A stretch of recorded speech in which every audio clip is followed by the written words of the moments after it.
मिस्र की जंग और हजरत उस्मान की सबसे बड़ी परीक्षा इस्लाम की तीसरी खिलाफत शुरू होते ही दुनिया की दो सबसे बड़ी ताकतें रोमन एम्पायर और पर्शियन साम्राज्य एक बार फिर मुसलमानों के खिलाफ साजिश करने लगीं। उन्हें लगता था कि मुसलमानों की सारी ताकत सिर्फ हजरत उमर की वजह से थी। अब जबकि नए खलीफा हजरत उस्मान बन चुके थे तो शायद मुसलमानों को हराना आसान होगा। रूमी बादशाह ने फैसला किया कि सबसे पहले मिस्र पर हमला किया जाए, क्योंकि मिस्र दुनिया का सबसे अमीर इलाका माना जाता था। वहां का सोना, अनाज और दौलत सदियों से रोमन राजधानी भेजी जाती थी। लेकिन जब हजरत अम्र इब्न अल अस ने इजिप्ट को फतह किया तो ये दौलत अब मुसलमानों की राजधानी मदीना पहुंचने लगी। यही बात रोमन साम्राज्य को सबसे ज्यादा चुभ रही थी।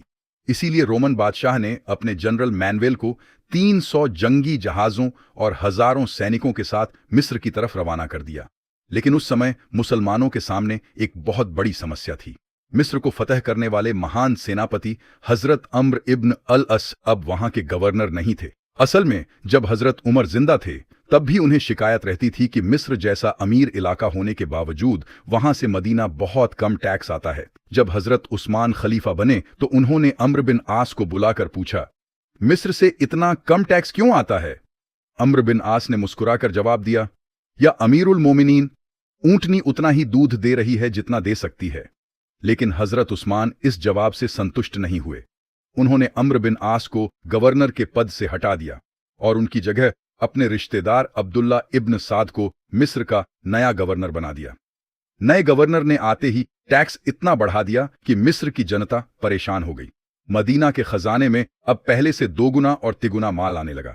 जब यह खबर अम्र बिन आस तक पहुंची तो उन्होंने कहा, हाँ, ऊंटनी अब ज्यादा दूध दे रही है लेकिन उसके बच्चे मर रहे हैं। यानी मिस्र की जनता पर बहुत ज्यादा जुल्म हो रहा था।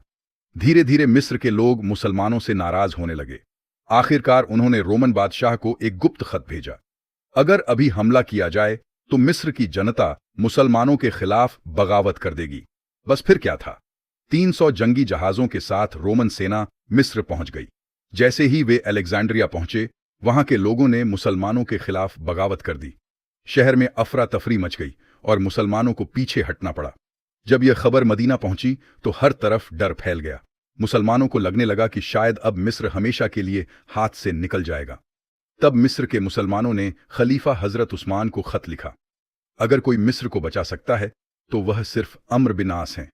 यह सुनते ही हजरत उस्मान ने तुरंत हजरत अम्र इब्न अलस को 15,000 सैनिकों के साथ मिस्र भेज दिया। जब अम्र बिन आस मिस्र पहुंचे तो मुसलमान जो पहले मायूस थे उनके अंदर फिर से हिम्मत आ गई। लेकिन सबसे हैरान करने वाली बात यह थी कि अम्र बिन आस ने कहा, हम अभी जंग नहीं लड़ेंगे। सभी लोग चौंक गए। अम्र बिन आस जानते थे कि मिस्र की जनता सिर्फ भारी टैक्स से परेशान है। उन्हें मुसलमानों से कोई नफरत नहीं थी। उन्होंने कहा, जब मिस्र के लोग रोमन साम्राज्य का असली चेहरा देखेंगे तो खुद हमारे साथ आ जाएंगे।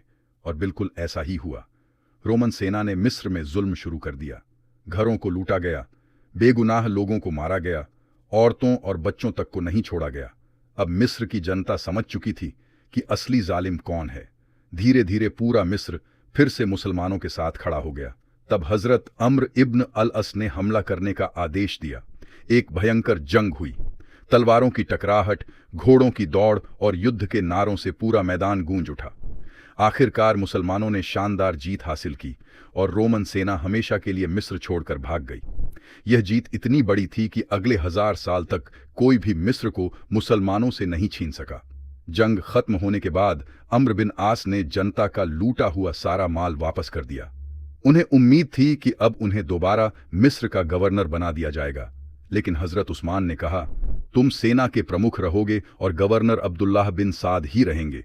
यह सुनकर अम्र बिन आस ने जवाब दिया, यह तो ऐसा हुआ कि गाय के सींग मैं पकड़ूं और दूध कोई और ले जाए।